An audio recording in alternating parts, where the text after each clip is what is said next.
नमस्कार, मैं हूं आपके साथ इश्तियाक अहमद और आप देख रहे हैं आर्य न्यूज। स्वागत है आपका उत्तराखंड के खास बुलेटिन में, जहां पर बात करेंगे हम। अखाड़ा परिषद के राष्ट्रीय अध्यक्ष श्रीमंत नरेंद्र गिरि ने कावड़ यात्रा स्थगित करने का स्वागत किया है। उन्होंने कहा कि कोरोना की तीसरी लहर को देखते हुए राज्य सरकार ने कावड़ यात्रा स्थगित की है। ऐसे में लोगों को सतर्क रहते हुए कोविड प्रोटोकॉल का पालन करना जरूरी है। और वहीं परिषद अध्यक्ष ने कहा कि कोविड की दूसरी लहर में कई लोगों की जान चली गई थी। देश और प्रदेश को बहुत भारी संकट का सामना करना पड़ा था। अब तीसरी लहर को हर हाल में रोकना होगा।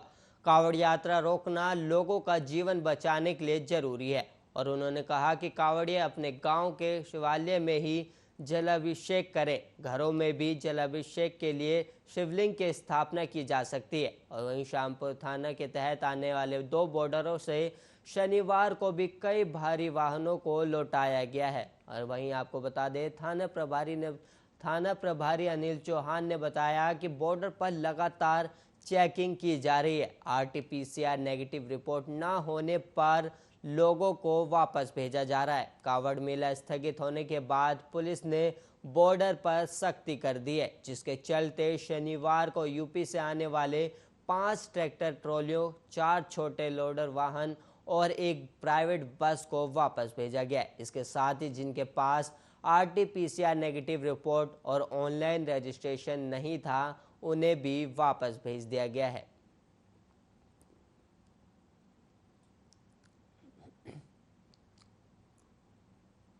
और वहीं मुख्यमंत्री पुष्कर सिंह धामी ने शनिवार को मुख्यमंत्री महालक्ष्मी योजना का शुभारंभ किया है। बुड़गांव देहरादून की सुशीलों का पहला मुख्यमंत्री महालक्ष्मी किट देते हुए उन्होंने कहा कि जिन लोगों को इस योजना की सबसे अधिक ज़रूरत है, उन तक अच्छी और गुणवत्ता चीज़ें पहुंचनी चाहिए। पहले दिन 16,000 से अधिक महिलाओं और नवजात कन्याओं को इस योजना से लाभान्वित किया गया है। मुख्यमंत्री आवास स्थित जनता दर्शन हॉल से योजना का शुभारंभ करते हुए मुख्यमंत्री ने कहा कि प्रधानमंत्री मोदी ने बेटी बचाओ बेटी पढ़ाओ अभियान की शुरुआत किया। उनकी दूरदर्शिता का परिणाम है कि इस अभियान से व्यापक जन जागरूकता आई है और इससे पहले लिंगानुपात में सुधार भी देखने को मिला है। और वहीं सीएम ने आगे कहा कि हम अपने आसपास देखें तो पाएंगे कि बेटों की बजाय बेटियां माता पिता का अधिक ख्याल रखती हैं। और आज जीवन का कोई क्षेत्र ऐसा नहीं है जहां बेटियों ने सफलता ना पाई हो।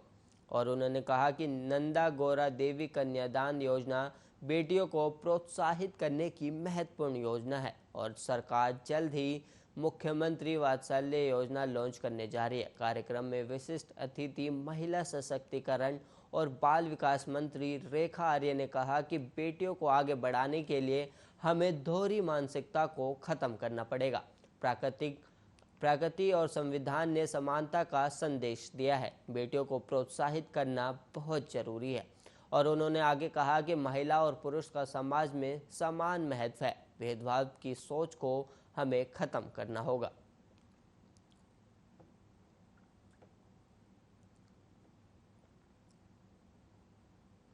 और वहीं आम आदमी पार्टी के राष्ट्रीय संयोजक और दिल्ली के मुख्यमंत्री अरविंद केजरीवाल के हर परिवार को 300 यूनिट फ्री बिजली की गारंटी के बाद अब आप कार्यकर्ता घर घर जाकर यूनिक बिजली गारंटी कार्ड देंगे।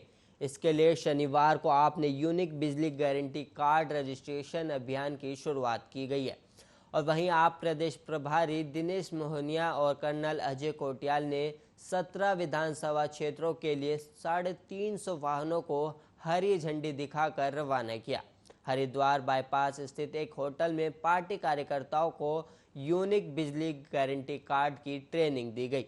इसके बाद प्रेस वार्ता में आप प्रदेश प्रभारी दिनेश मोहनिया ने कहा कि सभी 70 विधानसभा क्षेत्रों में 1 अगस्त तक अभियान चलेगा, जिसमें पार्टी के 10,000 कार्यकर्ता 20 लाख घरों तक पहुंचेंगे। और उन्होंने आगे कहा कि दिल्ली के सीएम अरविंद केजरीवाल ने सत्ता में आने पर हर परिवार को 300 यूनिट प्रति महीने फ्री बिजली, किसानों को खेती के लिए मुफ्त बिजली, 24 घंटे बिजली और पुराने बिलों को माफ़ करने की भी गारंटी दी है।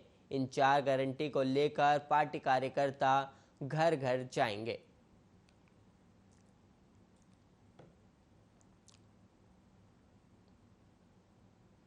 और वहीं वीकेंड पर मसूरी में पर्यटकों के 2 पहिया वाहनों के प्रवेश पर प्रतिबंध के बावजूद शनिवार को काफी संख्या में पर्यटक सैर करने निकले, लेकिन पुलिस की सख्ती के चलते उन्हें बीच रास्ते से ही लौटना पड़ा। पुलिस ने कोठाल गेट और किमाड़ी से करीब 350 2 पहिया वाहन चालकों को वापस लौटा दिया। इसके अलावा बिना आरटीपीसीआर और होटल बुकिंग के मसूरी जा रहे करीब 404 पहिए वाहन भी लौटाए गए हैं। आपको बता दें, वीकेंड पर मसूरी, सादरा और गुच्चूपानी में पर्यटकों की भीड़ उमड़ रही है। इसके चलते कोविड संक्रमण की संभावना बनी हुई है। इसे देखते हुए जिलाधिकारी ने वीकेंड में मसूरी में 2 पहिया वाहनों पर पूर्ण रूप से प्रतिबंध लगाने के निर्देश भी दिए हैं और उन्हीं 4 पहिया वाहन चालकों को अनुमति है जिनके पास नेगेटिव आरटीपीसीआर रिपोर्ट हो, होटल बुकिंग संबंधी दस्तावेज और स्मार्ट सिटी पोर्टल पर रजिस्ट्रेशन है। और इसके अलावा जिलाधिकारी के निर्देश के बाद पुलिस ने किमाड़ी और कोठाल गेट पर बैरिकेड्स लगाए हुए हैं। यहां से केवल स्थानीय 2 पहिया वाहन चालकों को ही मसूरी की ओर जाने दिया जा रहा है। इसके अलावा मालदेवता की ओर जा रहे 95 चौपहिया और 190 2 पहिया और आशा रोडी से बिना RTPCR negative report, hotel booking और स्मार्ट सिटी पोर्टल पर रजिस्ट्रेशन न होने पर 110 4 पहिया और 80 2 पहिया वाहन चालकों को लौटाया गया है।